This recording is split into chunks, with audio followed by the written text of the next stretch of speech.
you're telling us that you are struggling to create a luxurious and modern home with your IKEA finds. The reason you're struggling with that is because you're making a few decor mistakes. Let's chat about what those are and let's fix them today.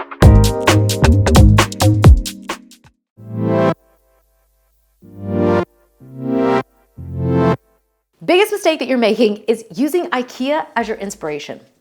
Because if you've looked at their pictures or been in their showroom lately, I don't really like what they're doing. I don't know if they hired a new stylist. I do not understand the direction that IKEA is going. I think it is cluttered, it is chaotic, and it feels claustrophobic. I really don't like their photography, the way they're arranging the furniture. I think it just feels really stressful to me. It does not feel like a place that I want to live. They've taken the idea of hominess and wanting it to feel approachable. I feel like they just took it way too far. I feel like there's no room left for any feeling of luxury. To me, a luxurious space feels a little bit pared back. There's a sophistication to it.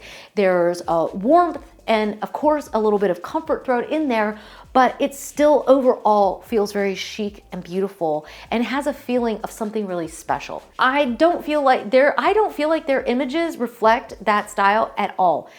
But don't get discouraged because their pieces can still be used in a way that is very luxurious and very beautiful. So the first thing you need to do, the biggest design mistake you're making, is watching their images and trying to replicate them.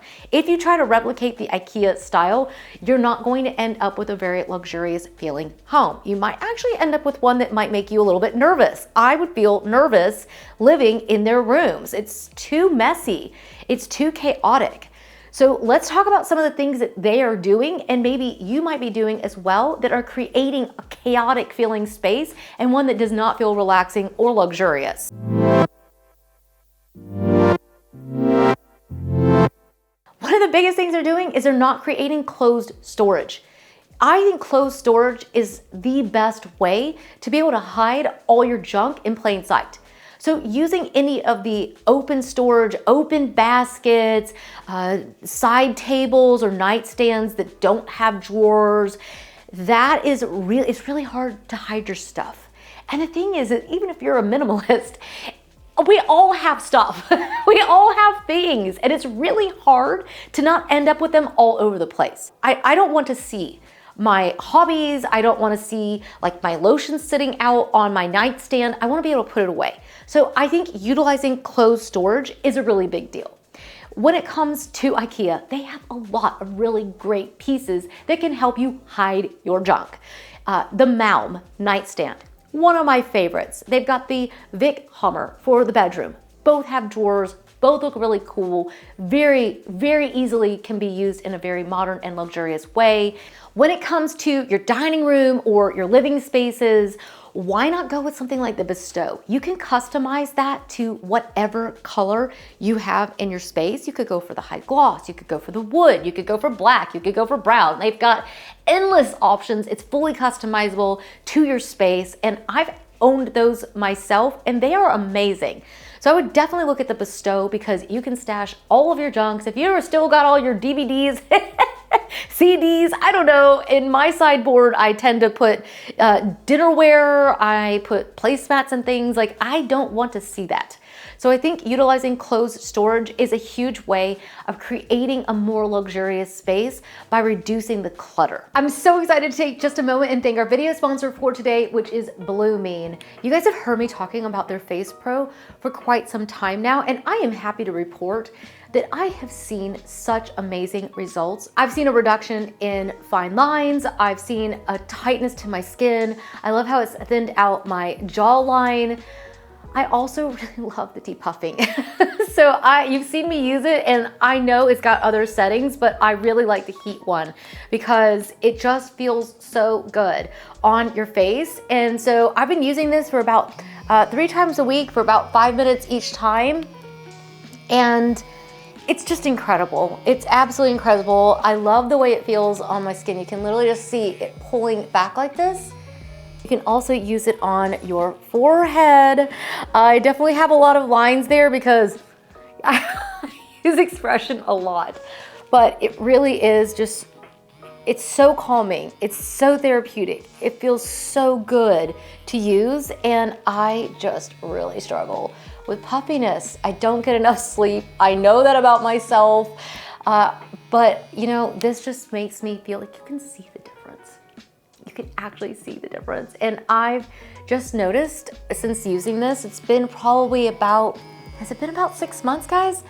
Yeah, I've just really noticed a difference, and I even packed this with me when we were traveling. Like, I don't want to go without it. It's just that good.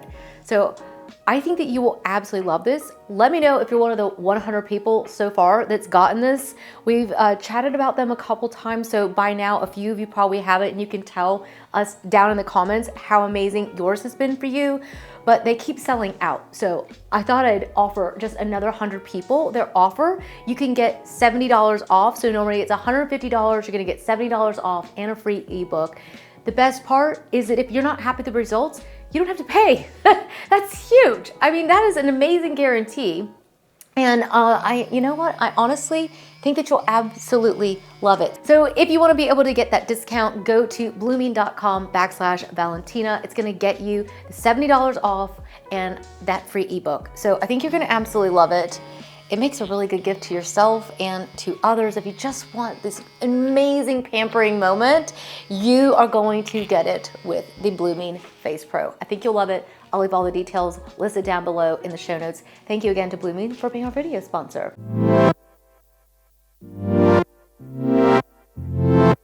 So another big mistake is that IKEA is putting way too much on the walls. It's just too much.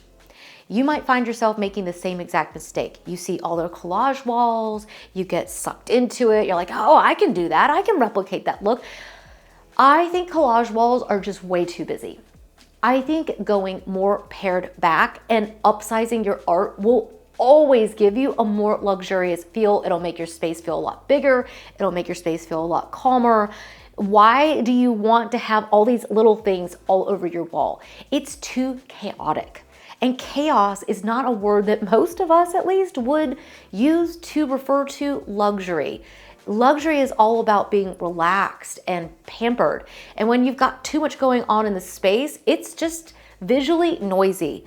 So instead of buying lots of little frames, look at their larger pieces. You could frame some of your own artwork in them. You could also look at some of their mirrors. Instead of going for a little bitty mirror, you can go for the big mirrors. If you've got a long hallway, instead of creating, 10,000 little things along it, you could maybe put a set of 3 mirrors on a wall, the tall ones, right? Or an entryway would be a great place for that. You could do the same thing in your bedroom. If you have a big wall, you could do 3 of their larger floor-length mirrors and put a bench underneath it. These are doable ideas that you can use IKEA pieces for.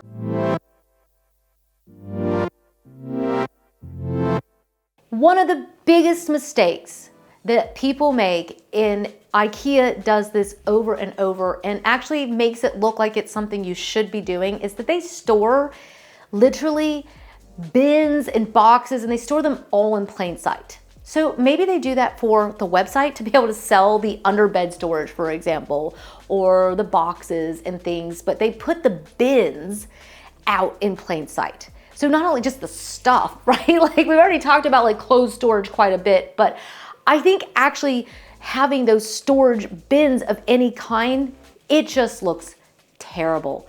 I wouldn't use any of those out. I used to do that, and after a while I realized that actually looks really cheap. So yes, the clothes storage is a big deal, but I definitely wouldn't buy any of their underbed storage bags and leave those where you could see them.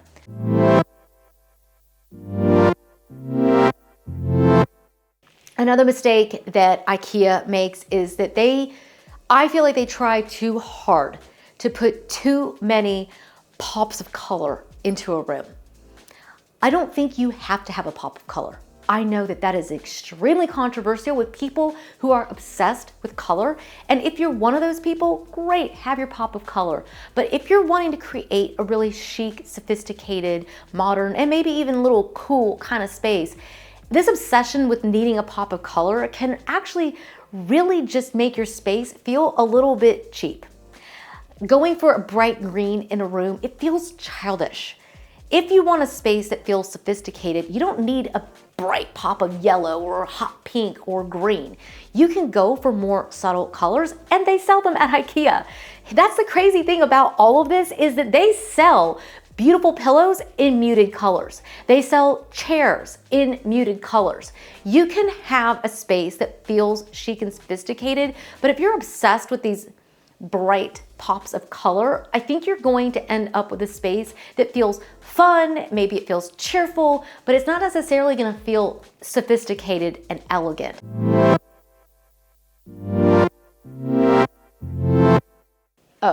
Oh, this is actually like a really good one, and this is so doable. One of the, I was gonna say, is it a pet peeve? It is kind of a pet peeve. I'm just gonna be honest with you guys. I feel like we can be honest with each other, okay? I feel like IKEA overstuffs their bookcases. I almost can't look at it. It just bothers me in the deepest places of my soul. I don't like an overstuffed bookcase. In fact, I don't like it at all. I think it just looks, again, noticing a trend here, cluttered, chaotic. There's no calm in that. And what I noticed when I was looking through the images on their site, and I'm thinking back to when I was in their showroom recently, they're just putting stuff on there that isn't even necessary. It's just like decorative stuff. I don't think you need all that stuff. Maybe it's the way of selling a lot more to you. I don't know. I don't know what their marketing team's motivation is, but for me, I don't think you need that many things sitting on your bookcases. I don't think you need to keep every book you've ever read. You can pass those forward so somebody else can read them. I just think it's too much. I think it looks terrible to have a billion little things shoved up on your bookcases. I try. I really do make some effort, okay, to try to do that lived-in look on the bookcase. I can't leave it because it just does not feel chic or sophisticated. Does it feel lived in? Yes, but I don't really want it to look like that. You have to think through what you want, and if you want a luxurious space that feels chic and elegant, you do not want your bookcases literally stuffed to the brim with just a bunch of stuff. Pare it back. You don't even have to buy anything. Just take everything out and put a few less things in there. You can see how even in here, right? I lay these books down. I lay the book down on the horizontal rather than standing them up. This is an easy solution. If you've got some decor books already, take the dust jackets off of them if they don't match your color palette, and turn them on their side and lay them flat, and then you can buy beautiful accessories from IKEA to go with this. They've got some beautiful vases. They've got quite a few actually. I really like the tall ones that they have if you've got a little height in your bookcase. If you don't, you can also go with some of their lower ones. They've got them in glass. They've got them, oh, my favorite is like the little fluted one. They've got a lot. You could also put a sculptural piece.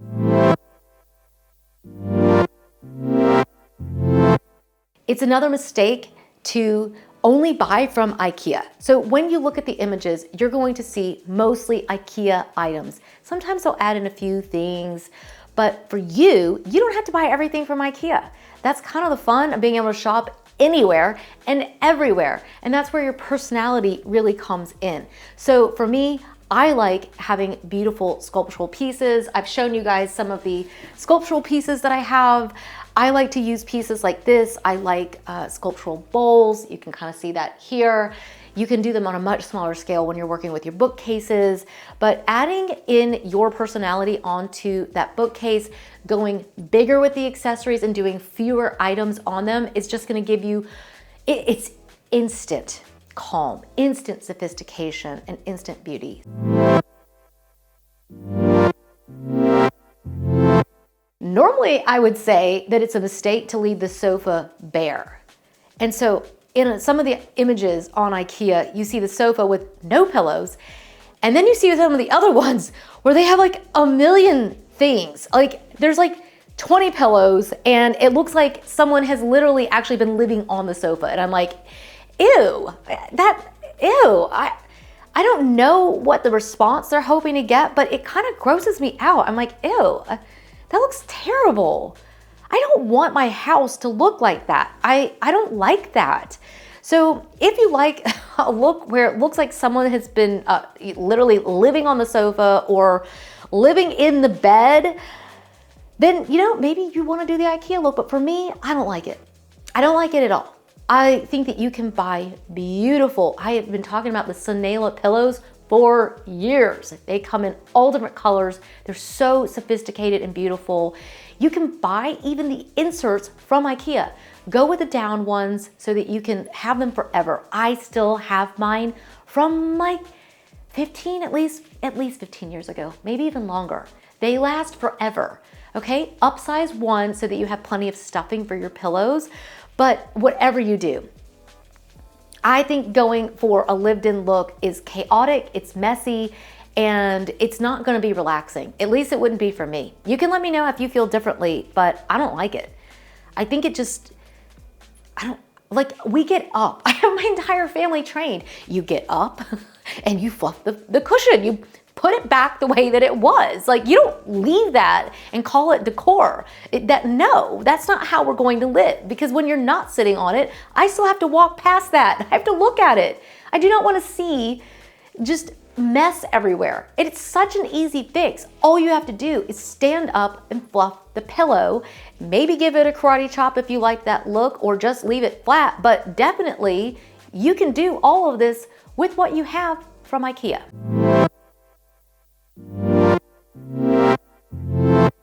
Those ledges, the picture ledges, they are so outdated. It kind of goes back to what we were talking about before, which was go bigger on the art, right? Those picture ledges, they just look so cluttered.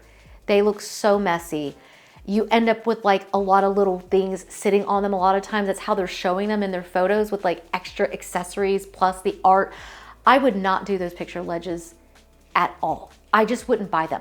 I don't think they have a very luxurious feel to them at all. Go back to what we talked about before. Instead, upsize your art.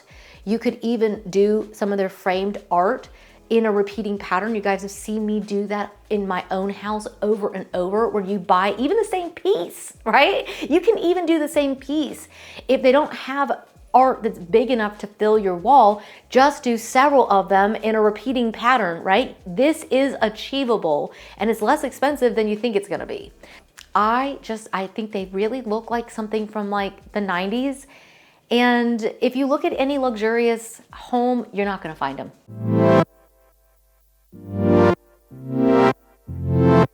Let's talk for a minute about IKEA kitchens.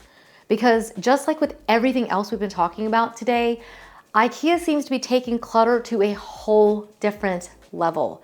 I think that their Vad Homa kitchen island with the rack is horrifying. First of all, it's gonna be like, right, well, for me it'll be above my eye level, but for some of you, it's gonna be at eye level. It's literally just a stopping point. Because once you start hanging things off of this, I'm like, oh my gosh, the horror. Oh, I can't deal with this. I mean, you're like, oh, it's only $5.99 for the island. I can put bar stools around. I can hang all kinds of stuff from it. No, don't do that. Don't do that. Don't buy that. There are other options. You can do one without the rack if you need an island. I've looked at their islands. They have cute ones. But they didn't have wheels on them. So unless you're planning on keeping it right where it is, then you might need to add wheels to it, which is okay, right? We talked about doing the hacks, customizing our pieces. We want them to feel bespoke, right? I always love that word, bespoke. You can say that. I didn't do an IKEA hack. I did a bespoke. This is bespoke IKEA. We're gonna have to remember that one. Okay, so you can choose. But I think that is an atrocity, because literally all these pieces are just creating chaos. It would make me nervous. Like, oh, look, my scissors are out. I don't need to think about my scissors right now. This is too much clutter. And I wouldn't even say that I'm a minimalist. I wouldn't. I like to have things, but I do not store them in my face. They've got these islands, they've got all the wall organization things, and literally all your stuff is just sitting out everywhere. I do not understand the obsession with putting everything out in the open. That is what a drawer is for. I just think it's a huge no. And I just wouldn't do any of those. So look at their kitchens, because the truth is, here's the truth. IKEA, just like with the bookcases, they've got gorgeous bookcases. That Billy, they keep coming out with more and more options that look amazing. Look at the pillows, the Sinela, the pillows, the curtains, they're so good. Rug section, gorgeous. Kitchens, they have really nice kitchens. Something a lot of people don't know is that the inserts, the insides, the innards of the cabinets and the hinges are made in Germany, and they're some of the best quality that is available to any kitchen cabinet maker. They might be better even than what any of your local people are gonna offer you, especially for that price. The kitchen fronts, the cabinet fronts are maybe not as good a quality always. You kind of have to be picky, right? Picky, picky, picky. You're allowed to be picky. It's your home and your money. I don't know about you, but it doesn't just fall off the tree at my house. I have to work for it. So if I'm working for my money, I'm gonna be picky about how I spend it. So I wouldn't spend it on certain things at IKEA, but that does not mean that this is not achievable, because it is. So I hope today I have dispelled a few of the misconceptions that we tend to have about IKEA, and simultaneously offered you a few tips and tricks on how you can use IKEA pieces to create a more luxurious space. Let me know if you have enjoyed this video, which one of these tips and tricks. If you're mad at me, it's okay. You can just tell me down below. If you love these ideas, let me know. If they strike a chord or seem dissonant with you, let me know down in the comments.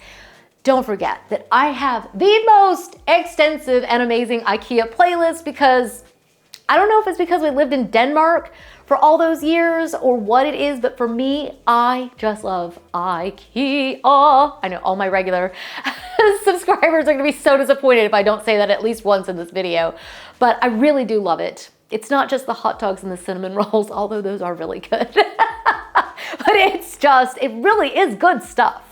And I don't want us to miss out when we're trying to create a more luxurious space. So thank you so much for joining me. I will see you in the next one. Until then, bye-bye.